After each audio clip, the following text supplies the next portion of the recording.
ओम श्री गुरुवे नमः। ओम श्री गणेशाय नमः।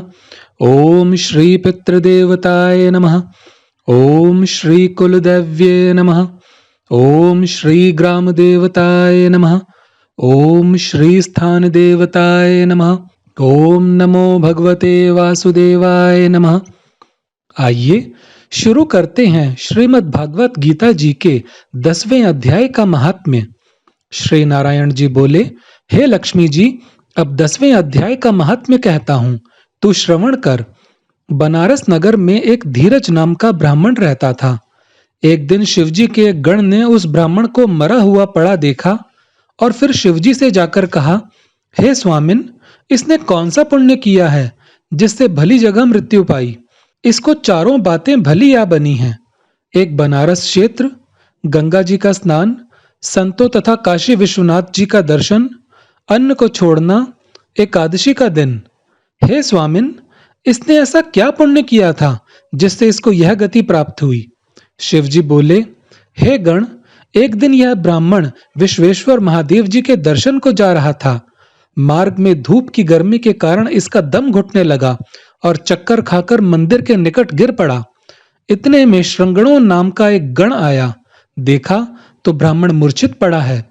उसने जाकर शिवजी से कहा, हे भगवान, एक ब्राह्मण आपके दर्शन को आया था, वह मूर्छित पड़ा है। शिवजी बोले, हे श्रगणों, इसके पिछले जन्म की कथा मैं कहता हूं। एक समय कैलाश पर्वत पर पार्वती और हम बैठे हुए थे। एक हंस मेरे दर्शन को आया। वह हंस ब्रह्मा जी का वाहन था। ब्रह्मलोक से मानसरोवर को जाता था। उस सरोवर में सुंदर कमल के फूल थे। वह हंस एक कमल को लांघने लगा। उसकी परछाई कमल पर पड़ी तो वह हंस श्याम वर्ण हो आकाश से गिर पड़ा। तब उसी समय उस मार्ग में मेरा एक गण आया। हंस को गिरा देख गण ने कहा, हे स्वामी, वह हंस आपके दर्शन को आया था, सो श्याम वर्ण होकर गिर पड़ा। गण मेरी आज्ञा से हंस को ले आया। मैंने पूछा, हे हंस, तू श्याम वर्ण क्यों हुआ। हंस ने कहा, मैं आपके दर्शनों को आ रहा था। मानसरोवर में कमल के फूल खिले हुए थे, उनको लांघकर आया। उससे मेरी देह श्याम वर्ण हो गई और मैं आकाश से गिर पड़ा। कारण मैं नहीं जानता। यह सुन शिवजी हंसे। तब आकाशवाणी हुई कि हे शंभु जी, कमलिनी से पूछो, वह कहेगी। कमलिनी ने कहा, मैं पूर्व जन्म में पद्मावती नामक अप्सरा थी। उस समय एक ब्राह्मण गंगा किनारे स्नान कर गीता जी के 10वें अध्याय का पाठ किया करता था। एक दिन इंद्र का सिंहासन हिला। तब इंद्र ने मुझे आज्ञा दी कि तू जाकर उस ब्राह्मण की तपस्या भंग कर। आज्ञा पाकर मैं उस विप्र के पास गई। उस विप्र ने मुझे श्राप देकर कहा, अरे पापिनी, तू कमलिनी हो जा। उसी समय मैं कमलिनी हो गई। तभी से मैं गीता जी के 10वें अध्याय का पाठ करती हूँ।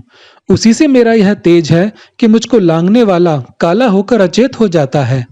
हंस ने पूछा कि मेरा यह श्याम वर्ण कैसे श्वेत होवे और तूने इस कमल देह से छूटकर कैसे देवदेही पावे।